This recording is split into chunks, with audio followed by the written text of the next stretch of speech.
नमस्कार दोस्तों। आज की कहानी है शिव जी और कर्मों का फल। एक समय की बात है, कैलाश पर्वत पर भगवान शिव और मां पार्वती जी बैठे हुए थे। शिव जी ध्यान लगाकर बैठे थे। तभी पार्वती जी ने देखा कि वे मंद मंद मुस्कुरा रहे हैं।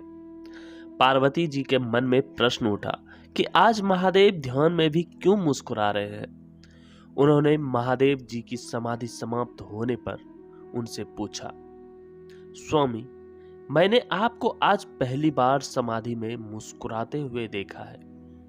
इसका क्या कारण है? भगवान शिव जी ने उन्हें बताया कि उनके एक भक्त और उसकी पत्नी की बातें सुनकर वे मुस्कुरा रहे थे। पूरी बात बताते हुए महादेव ने बताया कि मृत्यु लोक में मेरा एक अनन्य भक्त ब्राह्मण है, जो कि मेरे ही मंदिर के पुजारी हैं और दिन रात मेरी सेवा में लगा रहता है। वह इसी मंदिर के पीछे छोटी सी कुटिया में अपनी पत्नी के साथ रहता है।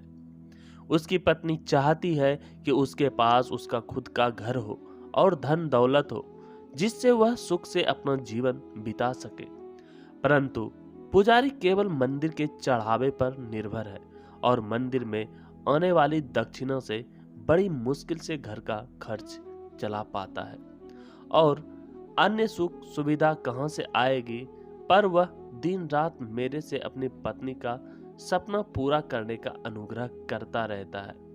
आज उसकी पत्नी ने उससे एक ऐसी बात कही जिसे सुनकर मैं मुस्कुराए बगैर नहीं रह सका।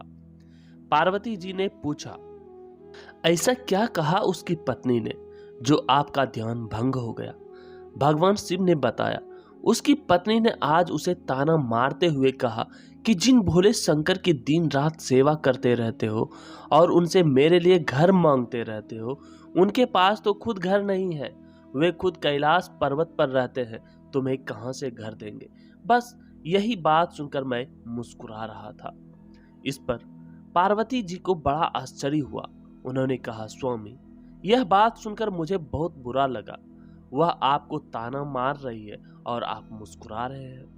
आप उसे एक घर और सुख सुविधाएं दे दीजिए जिससे वे आपकी निंदा न कर सके। इस पर शिव जी ने कहा, पार्वती, मैं यह नहीं कर सकता।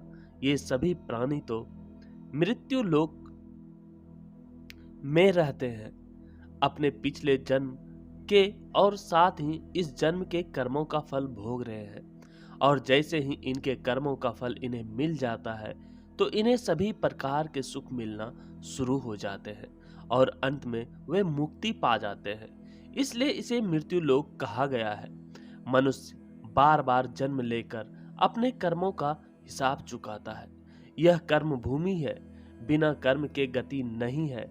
आगे शिवजी ने कहा, यह ब्राह्मण पिछले जन्म में एक बहुत बड़ा साहूकार था, जो कि लोगों की जमीन, उनके जेवर, पशु आदि गिरवी रखकर उन्हें पैसा देता था और उनकी जमीन हड़प लेता था, और जो दूसरों के जेवर और ब्याज में पैसा मिलता था उसका उपयोग यह और उसकी पत्नी भी किया करती थी। इसी कारण आज इस जन्म में इसे घर नहीं मिल सकता और इसकी पत्नी जिसने उन वस्तुओं का उपयोग किया वह भी उसके साथ यह कर्मफल का भोग रही है।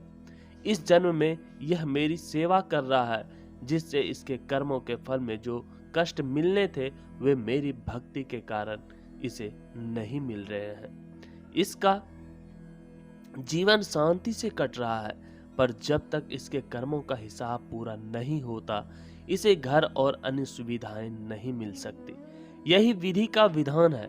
पार्वती जी ने कहा, यह तो ठीक है, पर उसकी पत्नी जो आपकी निंदा कर रही है उसका क्या?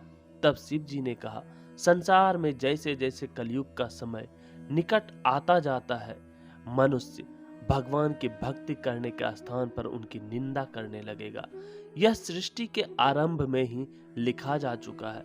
जो व्यक्ति इस कठिन समय में मेरी सेवा करता रहेगा उसको इस मृत्यु लोक से मुक्ति मिल जाएगी।